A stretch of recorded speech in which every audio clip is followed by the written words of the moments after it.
কত ব্যবসায়ী এখানে আছেন, ব্যবসায় লাভ হয়, লস হয়, কত চিন্তা আপনার। আপনি যে আমার মাবুদরে হারাইছেন একদিন ভাবেনও নাই। কত শিক্ষক আছেন, আপনার ইনকাম বাড়ে কিনা কত চিন্তা, আমার আল্লাহকে যে হারাইছেন সেই চিন্তা নাই। কত দোকানদার আছেন,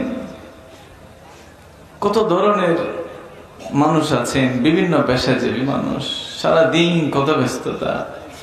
ভাইয়ের জন্য ভাই খুশি হইল কিনা, বোনের জন্য বোন খুশি হইল কিনা, স্ত্রীর জন্য স্ত্রী বেজার হইল কিনা, স্বামীর জন্য স্বামী খুশি থাকলো কিনা, কত টেনশন আপনার।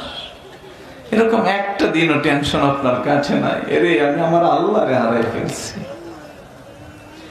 আমি তো আমার আল্লাহর কাছে ছিলাম, আমি আবার তার কাছে যাব।